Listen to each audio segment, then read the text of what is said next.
Why is it that the budget for flood control is bigger than the budget of the Department of Agriculture or the agriculture sector as a whole? Maraming nagsasabi, nababasa ko sa dyaryo, nababasa ko, naririnig ko sa radyo, television, nasa ng mga flood control. Nandyan ang mga flood control na overwhelmed lang. O, sinabi mo yan, ha? Sinabi mo yan, Bongbong Marcos. Reaction TVPH nagbabalik. Reaction. Napakaganda po naman pag-uusapan natin ngayong mga reaction. Mantangin po niyo, importante po ito. Di ba sinabi po ni Bongbong Marcos noon, nandyan ang mga flood control na overwhelmed lang. Ito, pakinggan po natin uli ang ating introduction. Why is it that the budget for flood control is bigger than the budget of the Department of Agriculture or the agriculture sector as a whole? Maraming nagsasabi, nababasa ko sa dyaryo, nababasa ko, naririnig ko sa radyo, television, nasa ng mga flood control. Nandyan ang mga flood control na overwhelmed lang. Yung binangga ng barko, nakalimutan mo na, Bongbong Marcos. Yung binangga ng barko, nakalimutan mo na. Nakalimutan mo na yung binangga ng barko. Tapos, nakapasok yung ano. Anong ginagawa mo ngayon? Ba't nag-iikot ka sa buong kapuluan? Nahanap mo yung mga flood control na na-overwhelm. Ito, sample. I'm getting very angry. This is what's happening here. Kundi naman. Ngayon, nagagalit po siya. Siya mismo hinahanap niya yung mga flood control. O, di ba?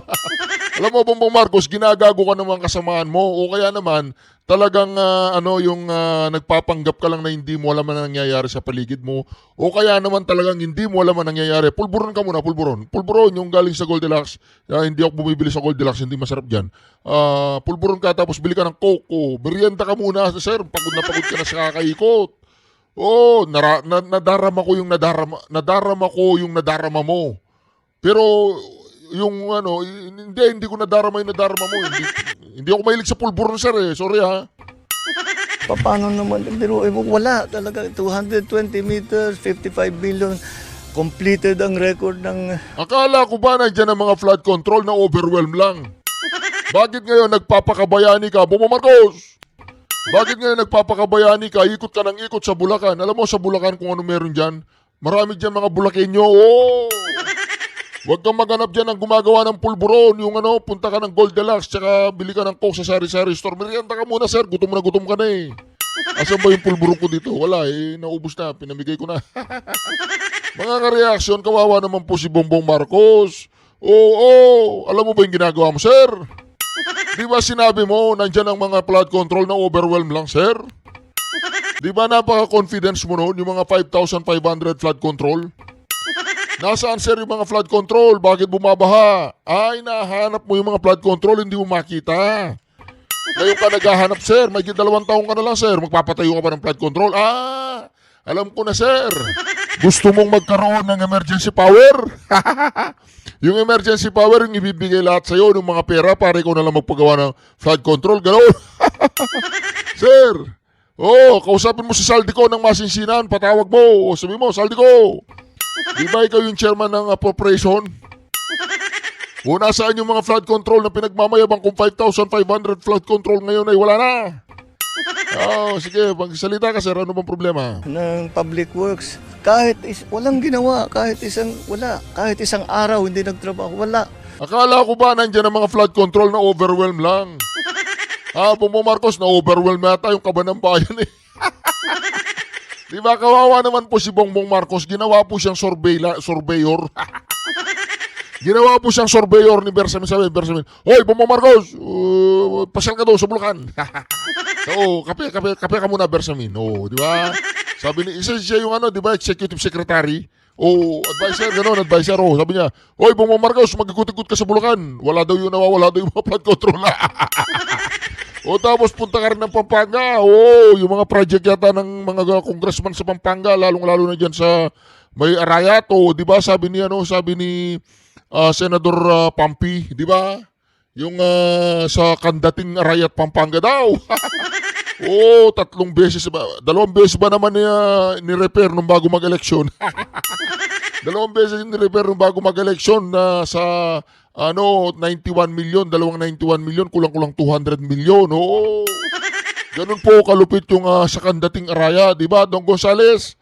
Di ba wala kang kinalaman dyan? Di ba, Dong Gonzales? Kung wala kang kinalaman dyan, sumpa ka ako, Dong Gonzales. Mamatay ka man. Wala kang kinalaman doon, Dong Gonzales. Mamatay man buong pamilya. Di ba mga kareaksyon, ganoon? Kung talagang wala kang kinalaman dyan, Dong Gonzales, sabihin mo sa media na matigok na ang buong pamilya. Ganoon. Hindi po ako naniniwala magnanakaw si Dong Gonzales. Hindi ako naniniwala magnanakaw. Hindi raw siya magnanakaw. Bongbong Marcos, ano ba? Wala kang makita. Hindi lang sobrang nadismaya, kundi nagalit si Pangulong Ferdinand Marcos Jr. nang inspeksyonin ang Reinforced Concrete River Wall Project sa Purok 4 sa Barangay Piel, Baliwag, Bulacan kanina. Akala ko ba na overwhelm lang? Bakit wala ka yatang makitang flood control na 5,500, Bongbong Marcos? At kung ngayon, kung meron kang makitang flood control, binangga ng barko, ganoon. Hantagin mo yan, Bongbong Marcos, ginawa kang parang yung taga-check. Ginawa ka, pinalitan mo, kinuha mo yung trabaho ng DPWH. Sir, presidente ka, bumalik ka na Malacanang, sir, mag-utos ka na lang. Wag mong ipahalatang wala kang alam sa trabaho mo. Mantagin mo yan, ikaw ang umikot sa mga flood control. Pagkatapos binulsa ng mga animal na crocodiles, nagpagod ka naman sa kakaikot. Sinabi po ng mga, hindi ko alam kung sino nagsabi sa kanya, mga congressman, DPWH, o si Bunuan, sinabi ni Bunuan, ilan na yung flood control natin? Bunuan, 5,500 sir, very good Bunuan. Ano ko ngayon, yung SONA, meron po tayong 5,500 flood control. Nung bumaha, noong 2023, nung bumaha ng 2024, na-overwhelm lang yung mga flood control. Binangga ng barko yung flood control. Ngayon 2025, biglang walang flood control. Biglang nag-iikot si Bongbong Marcos na parang barangay tanod. Wag nyo naman ganyan si Bongbong Marcos. Presidente natin yan, kawawa naman. Wala na nga ginagawa, wala na nga alam. Ginawa nyo pang taga-check. Diba, Bongbong Marcos, turuan lang kita. Huwag kang umikot, sir, hindi mo trabaho yan. Alam ko, yan ang trip mo ngayon. Yan ang trip mo, pero huwag kang umikot, sir. Hindi mo trabaho yan. Kawawa naman si Bongbong Marcos, no? Siya yung nag-check, siya yung naghahanap-hanap ng mga nawawalang flood control, sir. Yung mga flood control, inagos ng tubig, binangga ng barko, ganoon. Ano pa, Bongbong Marcos? Ayon kay Pangulong Marcos Jr., naiulat na completed o natapos na ang proyekto. Ngunit sa katotohanan ay hindi man lang ito nasimulan. Ito yung lugar na ininspeksyon ng Pangulo. Dito dapat nakatayo yung pader sa naturang proyekto. Na-overwhelm na sir. Na-overwhelm. Binangga ng barko. Nawala. Pero kahit isang hollow block, wala dito. Kahit iniulat na completed na ang naturang. Huwag kang mag-alala sir. Magpapadala ko sa iyo ng 10 hollow blocks dyan para naman hindi malungkot si Bongbong Marcos. Kahit isang hollow blocks daw, wala. Magpapadala tayo ng 10 hollow blocks doon. Bongbong Marcos, kausapin mo si Tambaluslos, tsaka si Saldico, nasaan yung pera? Yung DPWH, sabihin mo, nasaan yung project? proyekto. Dahilan para lalong madismaya at magalit ang Pangulo. Ayon kay PBBM, malinaw na panloloko ito at kabilang sa sinasabing ghost projects. Tinitignan na ni Pangulong Marcos ang posibilidad at pagsasampa ng economic sabotage sa mga sangkot sa anyay anomalya. Kitang-kita naman na hindi completed. So immediately, that's a falsification. Sir, wala namang natatakot sa galit mo. Kung gaganyan-ganyan ka sir, presidente ka sir. Di ba? Wala nang paggaganyan-ganyan ka sir, halatado sir, pakitang tao lang yan, PR lang yan sir. Huwag ka magsalita, basta't kasuhan mo, sabihin mo kung sino. Sabihin mo ang pangalan, sinong congressman, sinong contractor, sinong anong pangalan, sinong kakasuhan mo, sabihin mo sir. Huwag yung padrama-drama ka dyan, pwede mong palitan si Fernando Po Jr. Sumalangit nawa. It's already a very big violation. Nag-aral ka ba ng acting lesson sir? Tanong lang sir, presidente kita, proud ako sa'yo. Proud ako sa'yo. Lalo na pag natutulog ako, proud ako sa'yo. Sir, nag-aral ka ba ng acting lesson? Hindi. O kulang pa, mag-aral ka pa sir. O hindi ka pa kapanipaniwala. Violation. And for the big ones, Talagang I'm thinking very hard to pipilahan natin sila na economic sabotage. I'm thinking, nag-iisip ka pa sir, maisip ka ba? Economic sabotage, yung pinsan mo munang kausapin mo sir, baka masagasaan mo siya. Oo. Napag-usapan nyo na ilalaglag ninyo si Saldico. Gagawin nyo parang si Napoles, ganon. Wag naman, kawawa naman si Saldico. Bilyonaryo pa lang naman si Saldico, hindi pa trilyonaryo. Pag trilyonaryo na si Saldico, doon mo na siya sabotage. Economic sabotage. Because economic sabotage is very clearly. Sa kabila nito, Wag sir, relax ka lang sir. Oo, yung 5,500 flood control, umaandar pa naman, tingnan mo walang baha. Walang baha kasi walang ulan. Di ba bumabaha lang naman sir pag umuulan? Pag walang ulan, di ba walang baha? O, walang problema sir. Oo. Sabihin mo na sa susunod na zona mo, wag po kayong mag-alala. Oo, magtyaga-tyaga muna tayo. Pasensya na kayo. Bumabaha lang naman pag umuulan. Pero pag hindi umuulan, hindi naman po bumabaha, di ba? O, ganun po talaga sitwasyon. Normal na yan. Ganun na lang sabihin mo para naman hindi na masyadong magalit. Oo, magalit yung mga kababayan natin. Sabihin mo yung totoo, sir. Alam mo, mga kababayan ko, sabihin mo ganito. Mga kababayan ko, alam ko binabaha kayo ngayon kasi tag-ulan. Pero wag po kayong magalala. Malapit na po kayong hindi babahin pagdating ng tag-araw. Ganon! Wag ka masyadong magpa-PR, sir. Hindi bagay sa'yo. Mag-acting lesson ka pa. ayon sa Pangulo, didepende ang pagsasampa ng kaso sa magiging resulta ng investigasyon ng legal team. Nagpahayag ng panghihina Ano pang investigasyon na kailangan mo, Bongbong Marcos? Bumaha, ibig sabihin, niloloko mo sarili mo eh. Nakita mo na walang flood control. Nakita mo na, iniisip mo pa kung anong kasong isasampa mo? Kung ang Pangulong Duterte lang ang nandyan, ako, baka hindi lang kaso ang tatanggapin ng mga yan. Baka hindi lang supin at saka demand ang tatanggapin nila. Nako, alam nyo na po yun, mga kareaksyon. Maglalaho sila na parang bula, gano'n. yung baha maglalaho na parang bula. Bakit nung panahon ng Pangulong Duterte walang ganyan?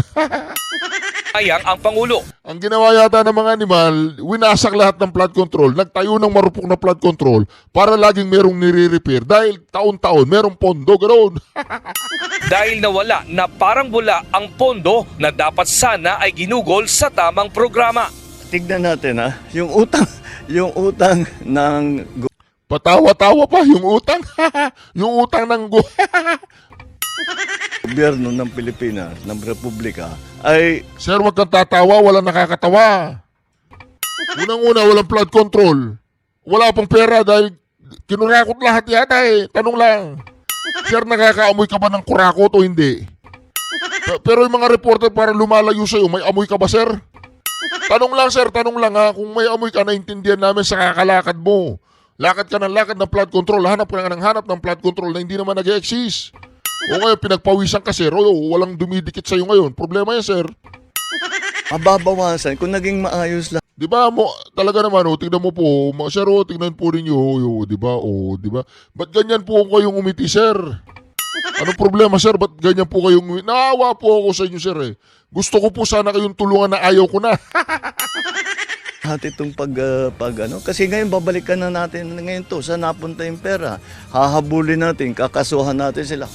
Base sa official receipt, Huwag mo nang abuli, sir. Oh. Kung ang ginawa mong advisor, ang Pangulong Duterte, alam niyang gagawin niya sa mga animal na yan. Liliwanag lahat ng bahay ng mga yan. na ibinahagi ng Presidential Communication Office. Nagbayad ang DPWH Bulacan 1st District Engineering Office ng higit 55 million pesos sa kontraktor para sa isang flood control project. Binigyang diin ng Pangulo na hindi siya titigil sa paghabol sa mga nagwaldas ng pondo ng bayan mula sa malalaking kontratista hanggang sa mga tiwaling opisyal ng DPWH. Di nga. Hindi ka titigil, habulin sila. Kausapin mo muna yung asawa mo, sir. Baka madawit ka.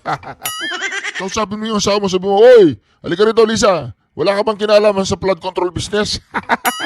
Kausapin mo ng masinsinan yung asawa mo, sir.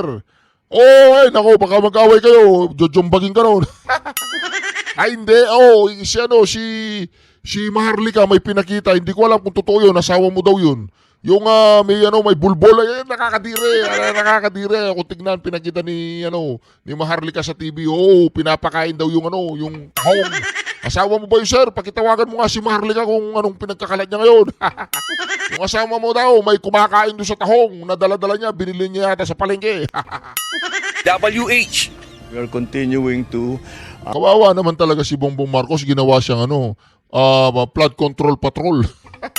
Wala po siyang ginawa mga kareaksyon, kundi umikot sa buong kapuluhan. Hinahanap niya yung mga flood control ng 5,500 na overwhelm. Hindi pala na overwhelm, wala palang flood control, ngayon mo palang nalaman. May 2 taon ka na lang, Bongbong Marcos. Huwag kang mag-alala, meron ka namang flagship project, pinadala mo ang Pangulong Duterte doon sa dahig, di ba? Proud ka nun, proud ka. Proud ka. Oo, proud siya kasi bago lumipad yung aeroplano, nagsalita pa. go through the records of public works and of the big contractors to see kung tumutugma yung kanilang report doon sa mga sinusumbong sa atin ng taong bayan. Nako, sinusumbong sa atin ng taong bayan, dapat meron kang isang ahensya, sir. Lahat ng flood control, pagkat natapos yung flood control, kailangan merong insurance, merong insurance, anong tawag doon, merong warranty yan.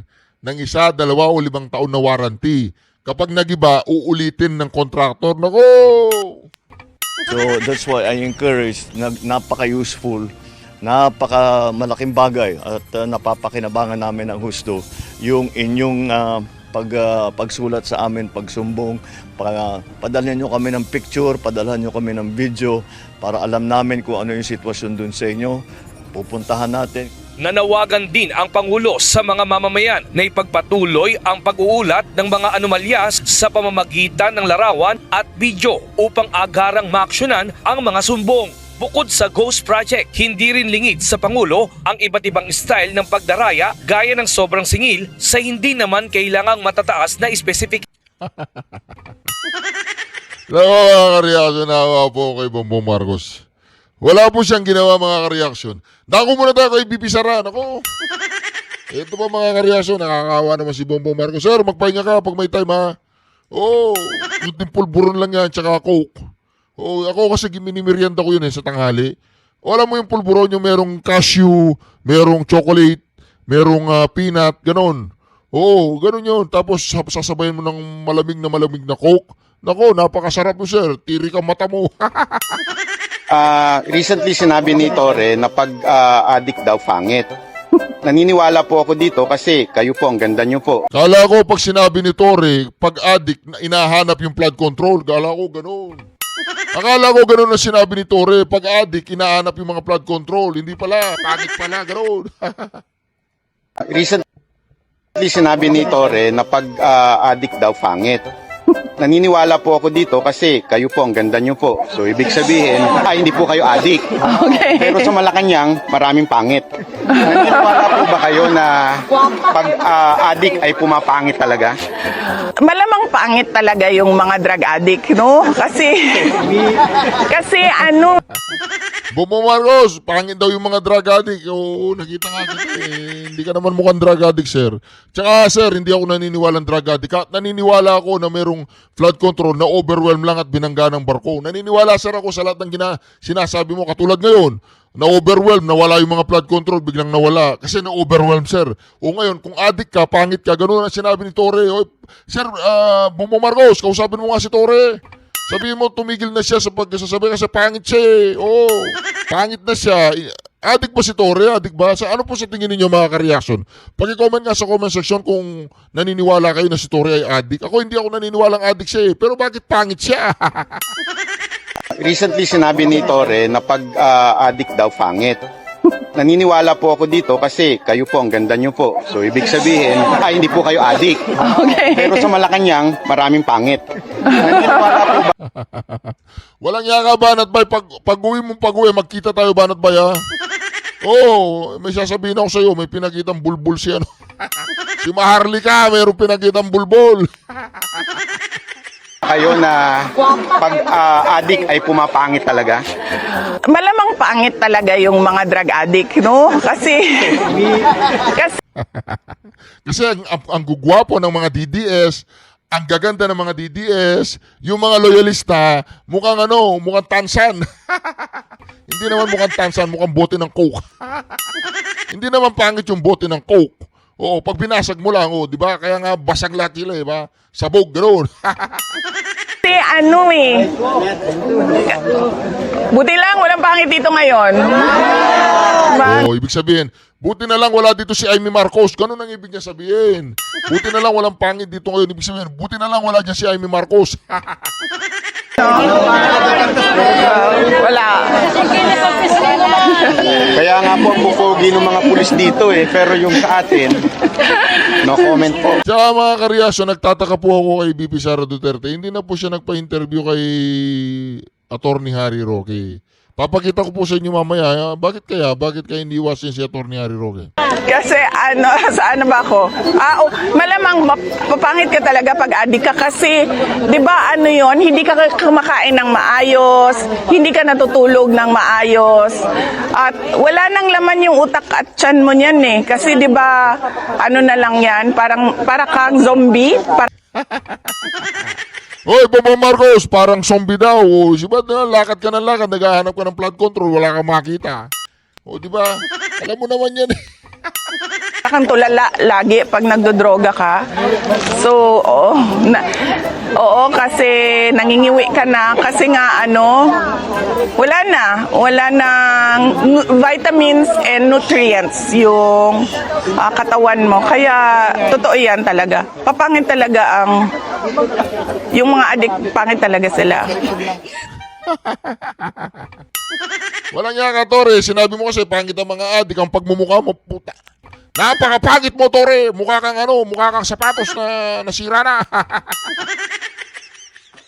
We're talking about the budget brief. Kaya bago po natin pakinggan yan mga kareaksyon, dito muna tayo kay BP Sara. Ni BP Sara guys, si Kitty Duterte. Ayun na guys.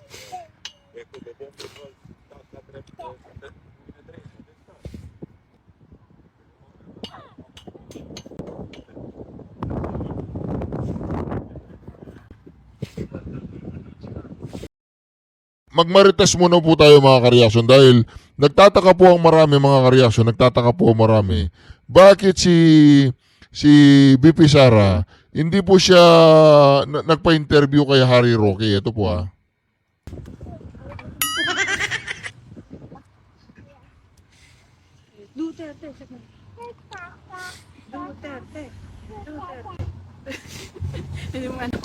Duterte.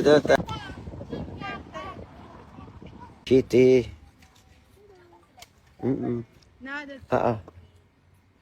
Ano si Kitty? Anak niya. Hi, Cyrone. Hi. What's your name? What's your name? Bellamy. Di ba? Hindi po pumunta si BP Sara yan, di ba? Lalakad yan. Aalis na si BP Sara. Aalis na po. Di ba? Umalis na si BP Sara, nag-bye-bye siya kay Kitty. Umalis na si BP Sara. Hindi man lang siya kumaway sa mga tao, umalis na siya. Kitty. Tapos si Kitty lang po ang nagpunta, si Kitty lang ayan, Ano si Kitty? Anak niya. Hi, Cyrone. Hi.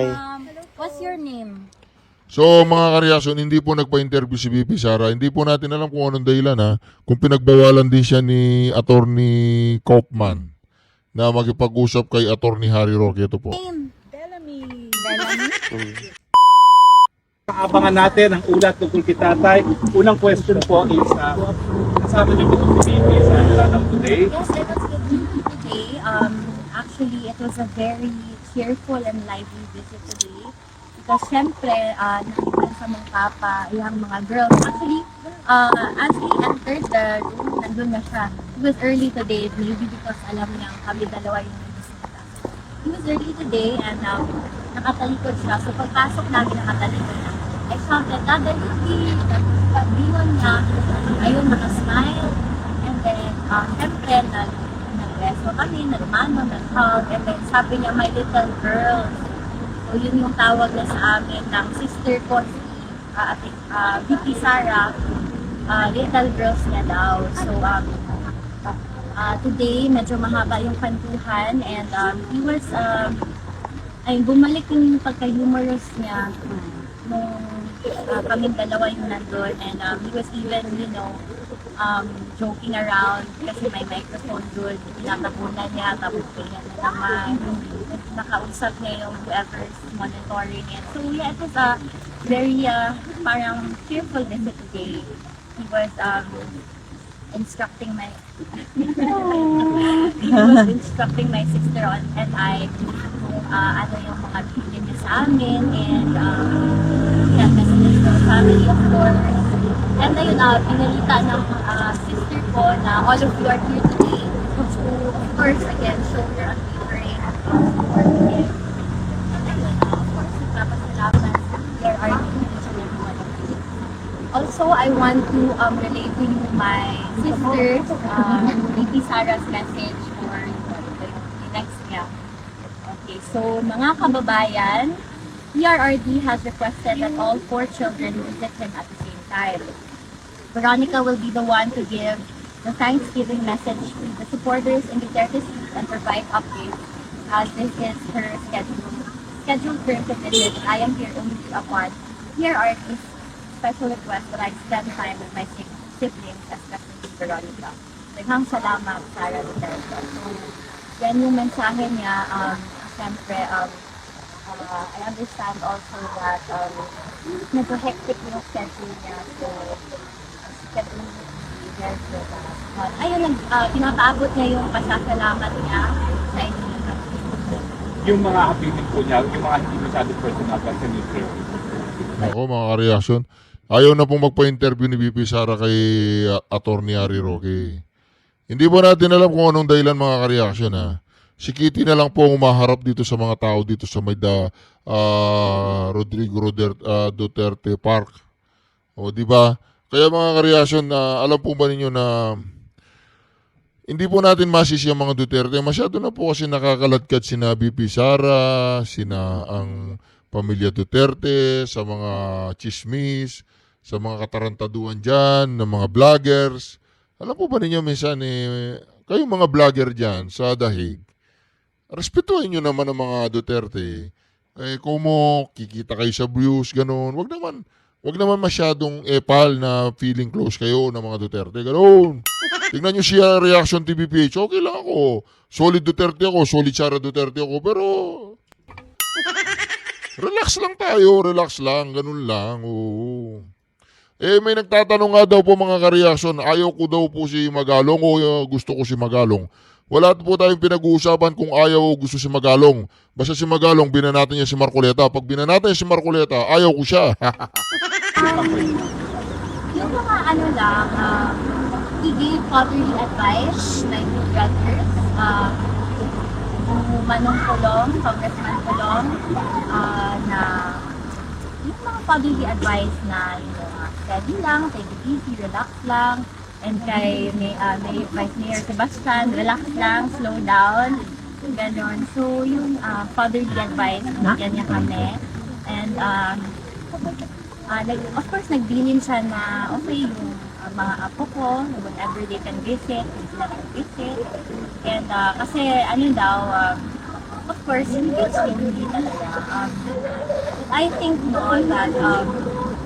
that my sister and I visiting him today really gave him the additional push and the grit that he needed to keep moving forward, to keep fighting. Because if only at this point, he's not fighting for himself anymore. He told us na I'm old and I believe that I've fulfilled my duty and I'm done. So the only reason I am here, the only purpose I have left is to fight with him.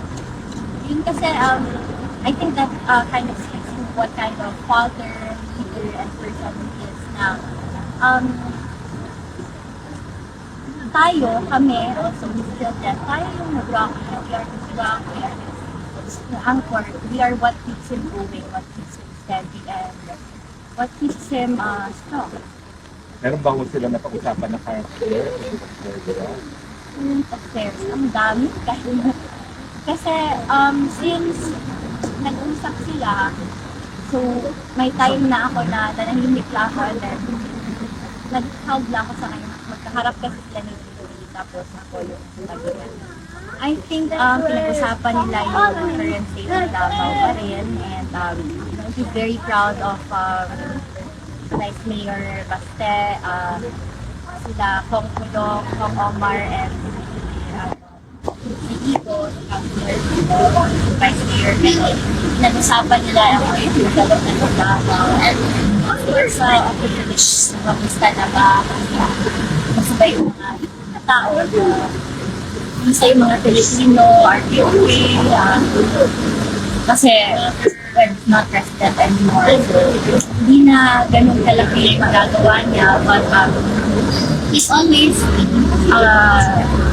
he reassured us na you, the Filipino people, are always on his mind. Yun pa rin hindi sila natin. Did former President Duterte mention or discuss with you his message of faith present on the Cadayaw Festival in Davao? He misses Cadayawan. Misses Cadayawan. Talagang naalala niya yung different festivals and different showcases of culture in Davao. Kasi iba-iba yan yung parade from the pageant. So he misses his city. And Medyo ano po mga karesan, I feel bad about Attorney Harry Roque, no? I wish him all the best dahil naawa din ako sa kanya pero wala tayong magagawa eh. Ganyan talaga, attorney, basta ako, ang message ko kay Attorney Harry Roque ngayon hindi na nagpapa-interview sa'yo si BP Sara Duterte. Feeling ko dapat mag-focus ka sa kaso mo. Di ba? Dapat mag-focus ka bilang isang lawyer, bilang isang minsan sumusobra tayo sa social media. Minimize mo lang, sir, Harry Roque, Attorney Harry Roque, minimize mo lang yung mga unnecessary posting mo na hindi naman nakakaganda sa imahe mo dyan, no? Ako yun lang yung humba, di ba? Ay, siyempre, pagkain yan joke lang naman siguro yung sa humba. Mga reaction, maraming salamat muli sa pagsama nyo sa napagandang reaction video na ito. Huwag po niyo kalimutan mag-subscribe, like at i-share ang bawat video natin. Shukran, God bless you all. Duterte, Duterte, Duterte, Duterte, Duterte.